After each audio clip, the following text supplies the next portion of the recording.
Happy Sunday to everyone. And I would like to extend my warmest greetings to everybody.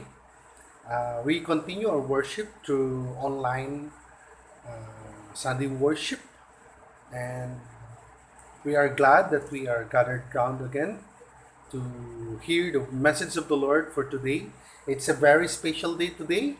It is because we are celebrating our Mother's Day celebration. So, to all mother around the world and those who are watching this message through online, I want to express and we want to express our greetings to you. A happy Mother's Day today.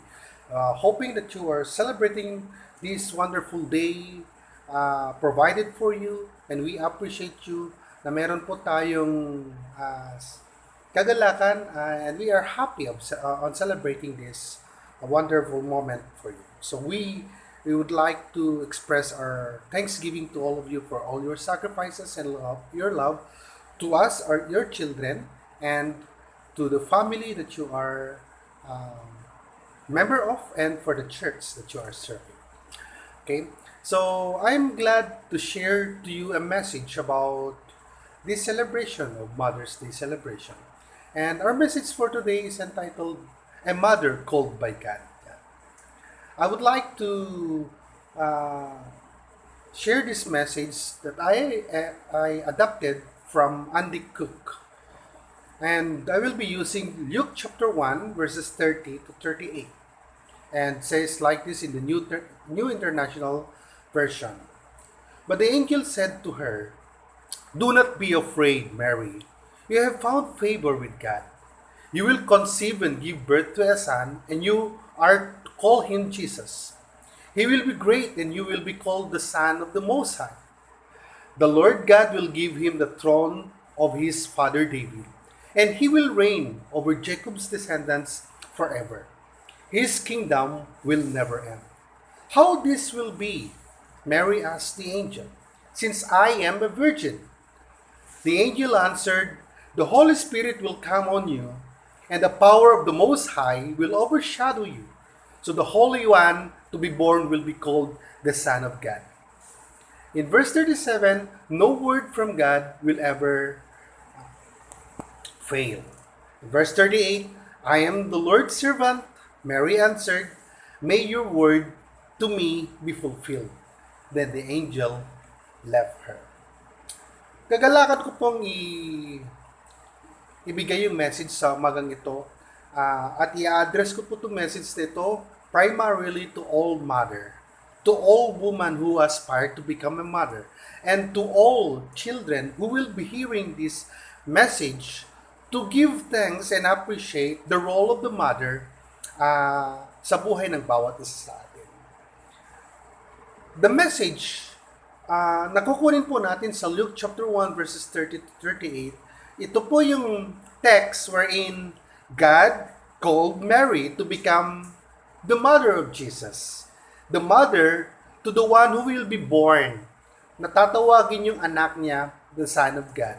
And he will reign over Jacob's descendants forever. And his kingdom will never end. At ito rin yung response ni Mary, na kung saan makikita po natin, sabi niya sa verse 38, "I am the Lord's servant," Mary answered, "may your word be to me be fulfilled."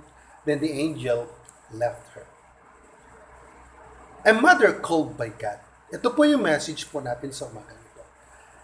Ang mga nanay natin, ay tinawag yan ng ating Panginoon. In any circumstances po na nabuntis po ang isang babae, tinawag po siya ng Panginoon upang maging nanay ng isang anak. In any event po na nagkaroon po siya ng anak, di ba? Tinawag po siya ng Panginoon to become a mother to a child na kanyang ipapanganak.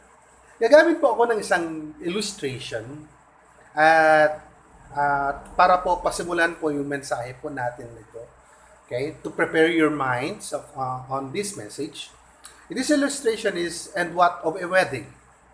A little boy was attending his first wedding. na attendants. Little boy siya. After the service, his mother asked him, "Son, do you know how many women a man is allowed to marry?"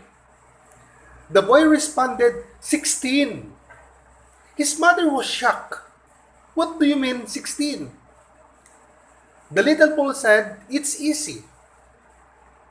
The pastor, while the wedding ceremony has said, sabi niya, "All you have to do is to add it up," sabi ng bata. For better, for worse, for richer, for poorer. So 4 times 4 is 16. So, kung titignan po natin ito, yung tanong ng kanyang nanay, "Son, do you know how many women a man is allowed to marry?" The answer coming from a little boy na kinuha niya siguro it's just a curiosity. For better, for worse, for richer, for poorer. So 16. It is a picture na ang isang babae, ang isang nanay, isang wife, will never be perfect as one. Pero on the course of her duty as a mother, as a wife, as a sister, as a lady in the church, she will be embedded a realization of her responsibility. So, matutuwa man tayo sa sagot ng bata na 16 daw ang kanyang na-allowed na papapangasawa niya. Kasi for better, for worse, for richer, and for poorer. So 16 nga. Knowing that marriage is monogamous. Marrying is only one and nothing can separate. Diba? But it is a picture of a various and very unique responsibility of a woman. Magbibigay po ako ng tatlong picture of a mother called by God, or 3 significance of a mother called by God, or 3 responsibility of a mother called by God. Number 1, a mother called by God submits completely to God's will. Ito po yung una natin na kailangan po nating titignan. A mother called by God submits completely to God's will. When Mary was a teenager, she was confronted with the challenge to be completely submitted to God's will. When the angel Gabriel gave her the angelic message that she was to carry Jesus Christ, that she was to carry the Christ, Mary was stunned. In verse 38 sa text po natin in Luke chapter 1, the key phrase there is, "I am the Lord's servant, may it be."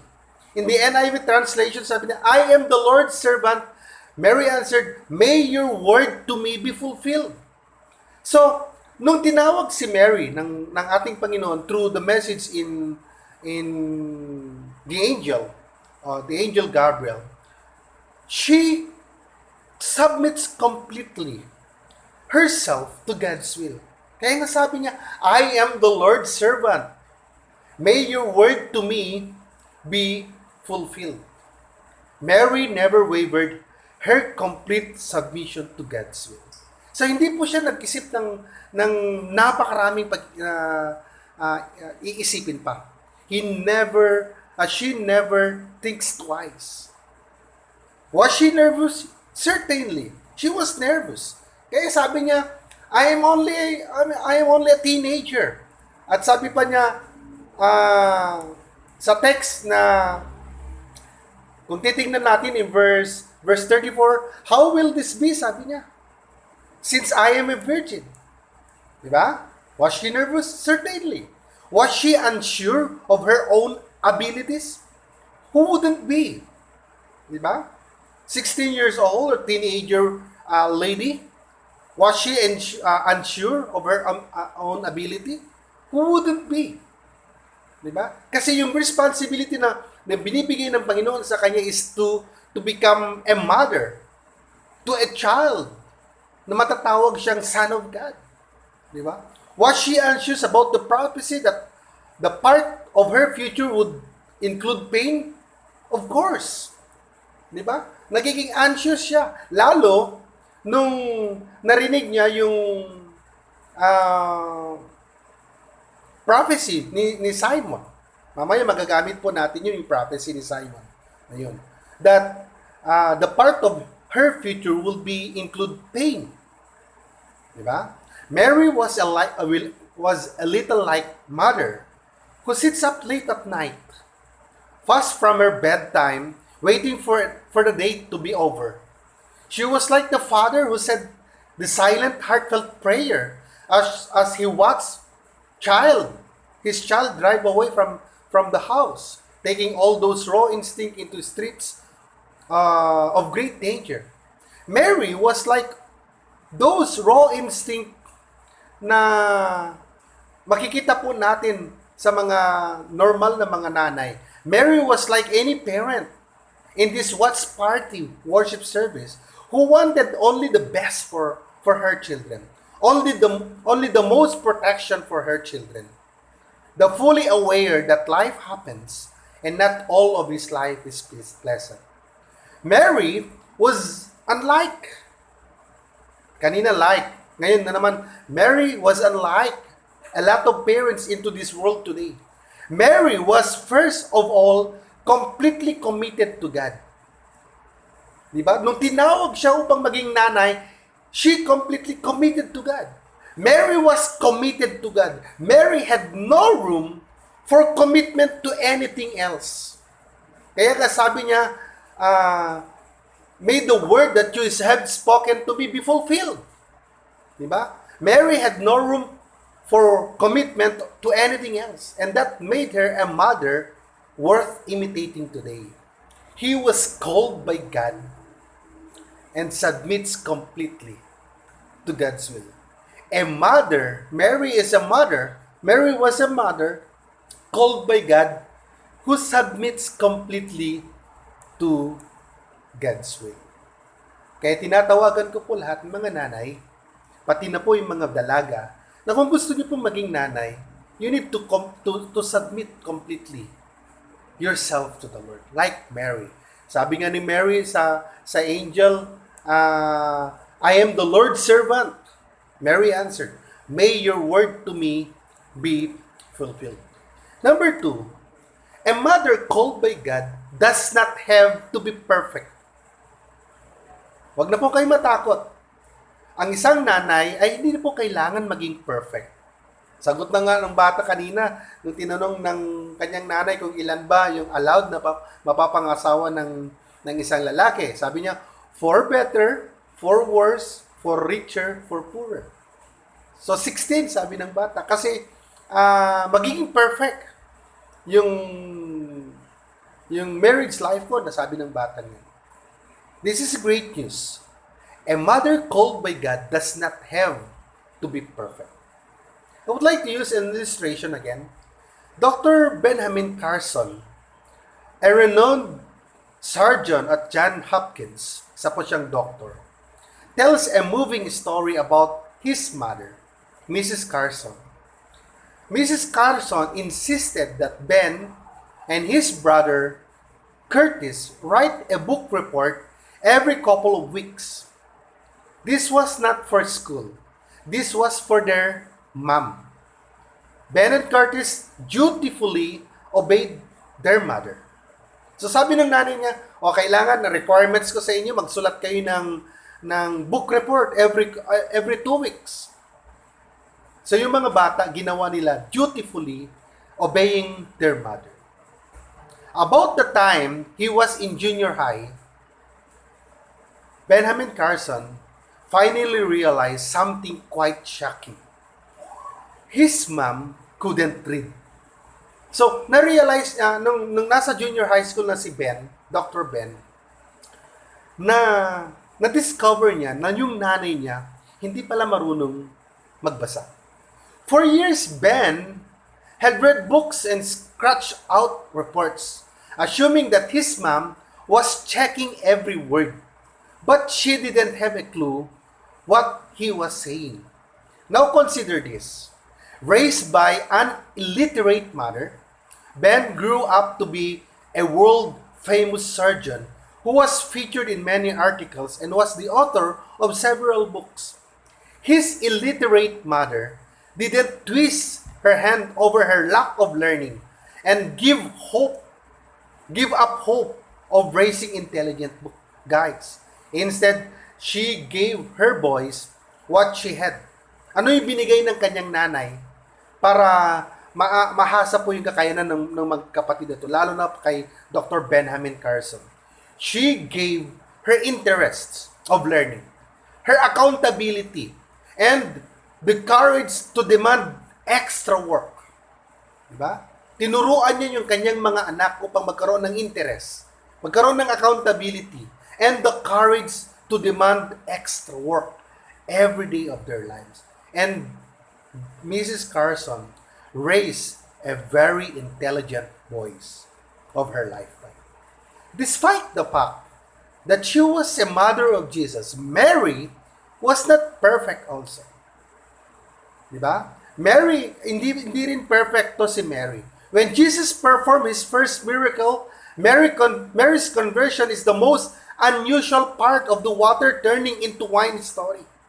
Jesus said to her mother, to his mother, "Woman, why do you involve me?" Diba? Nung kinausap ng kanyang nanay, "Anak, gawin mo tong tubig na alak kasi nagkukulang na yung alak sa kasalan." Sabi ni Jesus Christ kay Mary, "Woman, why do you involve me? It's not my time." Two things on this event. First, a word to children. Don't try this at home. Second, think of the awkwardness of this situation. Mary's request and conversation with Jesus Christ appears to be out of line with what Jesus was ready to do. Though Jesus performed the miracle, there's a feeling that he did so in part because his mother put him on the spot. Diba? On the spot, pinut niya yung anak niya on the spot. Na sabi ni Jesus Christ, "It's not my time yet." If that's not a clear indication of Mary's imperfection, meron pang isa. Diba? Kung yung miracle ni Jesus Christ in Cana is an indication of Mary's imperfection, kasi pinilit niya yung anak niya para gagawa ng miracle, na sabi ni Jesus Christ, "Woman, why do you involve me? It is not my time." Meron pa akong gagamitin na isa. While Jesus was still talking to the crowd, his mother and his brothers stood outside wanting to speak to him. Someone told him, "Your master, your mother, and your brothers are standing outside wanting to speak to you." Jesus replied to him, "Who is my mother? And who are my brothers?" Pointing to his disciples and said, "Here are my mother and my brothers. For whoever does the will of my Father in heaven is my brother and my sister and my mother." If Mary had understood the task of Jesus, would she have tried to interrupt him? So ito po yung second case that Mary indicated her imperfection. Diba? He is trying to interrupt Jesus Christ talking to the crowd. Or even agree with his unbelieving brothers that his ministry needed to be tempered, stopping the ministry of Jesus even for a little while. That was a mistake of Mary's part. So, nagpapakita po na Mary is not a perfect mother. Pero, ano po yung ibig sabihin nito? Kinuha pa rin niya yung moment or yung responsibility and yung opportunity and chance para maging nanay. Lalo na nanay ng ating Panginoong Jesus on his human birth. You have made mistakes in the past. Sa lahat po ng mga nanay, you have made mistakes in the past. You'll certainly make mistakes or two today. And you will make more mistakes tomorrow. Through it all, God will love you. God will work with you. God will accept you. Diba? Ito po yung nangyari kay Mary. Not one, but twice. Or many other imperfection na makikita man natin kay Mary, even though she was called blessed. Meron pa rin siyang imperfection. Pero still, through it all, God will work through you, work with you, and accept you. Even we have all imperfection. Through it all, your task of mothering, of grandmothering will be accomplished. Diba? Because God called you. God called you. Does not make you perfect. God called you because He wants to use you. He wants you to mother a child, to grandmother children. And that is to be accomplished as a task. How many women have been discovered by the last few words in Psalms chapter 31? Mababasa po natin doon. It is there that the author writes of the perfect woman. There are 22 lines on that poem. And each of the line begins with successive letters of a Hebrew alphabet. Kung kukunin po natin yung acrostic niya, ang dami po from A to Z. You can name it. Yung Proverbs chapter 31 na yun. Anong sabi niya? The imaginary woman. She never sleeps. She always works. Okay, that's part of the poem. That's reality. But in the poem, the woman with noble character, ito po siya. She managed a flock of sheep. She turns a farm. She managed a staff. She sews like a fashion expert. She cooks, cleans, homeschool her children. She has a feast waiting for her husband when her husband arrives. Diba? She needs no carpool whatsoever. She simply puts on her super mother cape and do the work. Diba? Sabi nga in Psalms chapter 31, a wife like this, who can find her? Diba?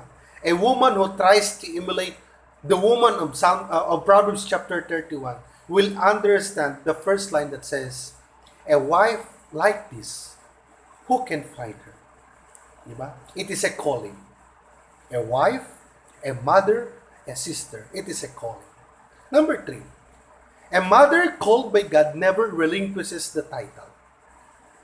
Ang nanay po na tinawag ng ating Panginoon ay hindi po niya matatanggal yung title niya as a mother. Mary, near the cross of Jesus Christ, stood as a mother. She crumpled at the cross. She fell down to the depths of the cross, moaning and wailing and begging that the God of heaven stop the hell, stop her hell on earth. Yung punto na umiiyak siya, yung punto na nagwailing siya, yung punto na nagbebeg siya for help. Nakikita niya yung anak niya on the cross. The truth, ito na yung sinasabi ko kanina, the truth of Simon's prophecy at the birth of Jesus Christ was suddenly true.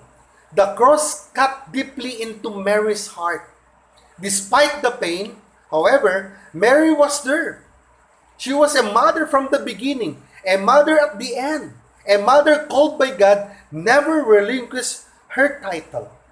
Diba? Ito siya. Alam ni Mary na mangyayari ito. Diba? In Luke chapter 2, verses 34 to 35. Then Simon blessed them and said to Mary, his mother, this child is destined to cause the falling and rising of many in Israel, and to be a sign that will be spoken against, so that the thought of many hearts will be revealed, and a sword will pierce your own soul too. So it was prophesied by Simon that the agony, that the wailing, that the begging, that the pain in his heart will suddenly come to pass. Diba? Mary understood that as a mother. Mary knows that from the beginning to the end, that a mother called by God will never relinquish the title. Kita ko po, kinuha ko po sa Share Catholic to, the seven sorrow of the Blessed Virgin Mary. Number one, na sorrow niya is the prophecy of Simon, yung binasa ko kanina. It was prophesied that a sword will pierce her soul. Ano yun? Na makikita niya yung anak niya na nakapako. The flight into Egypt, number 2. Diba? Kapapanganak niya. But the flight to Egypt, because they were in danger. Hinahanap sila ng mga authority. Diba? The loss of the child in the temple. Nung nawala si Jesus Christ, pauwi na sila, wala siya. Naiiwan siya sa temple. Diba? The meeting of Jesus and Mary on the way to the cross. Makikita niya na naghihirap ng kanyang anak.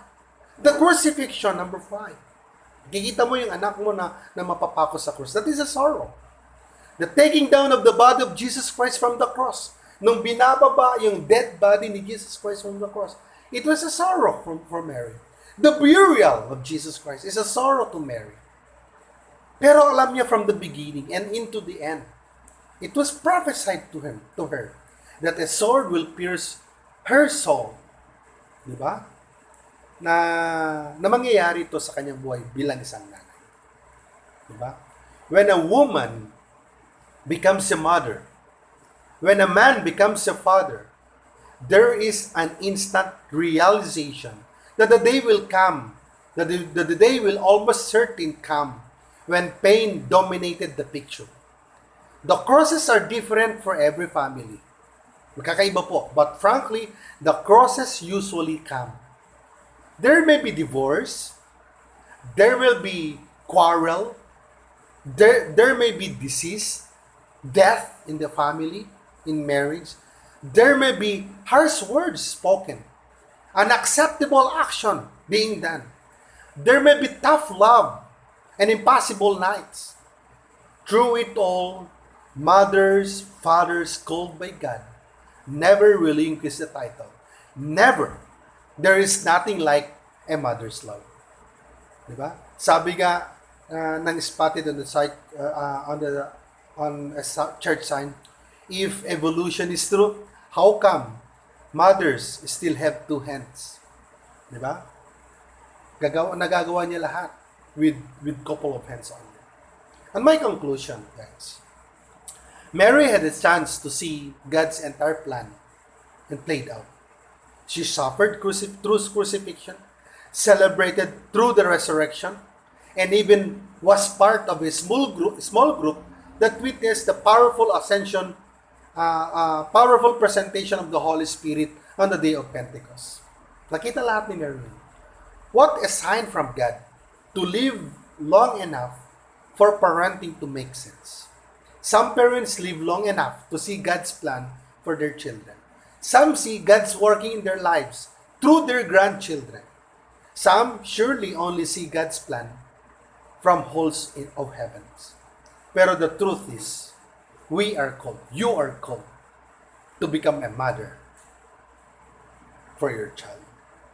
Mothering, parenting is a calling from God. So it is a privilege to become a mother. I salute you. I salute my mother. I salute my wife in mothering my children. I salute my sisters in mothering their children. This is to honor you, mothers, sisters, wife, on considering your calling to the Lord. Happy Sunday to all, and may God bless. Happy Mother's Day. Good morning po.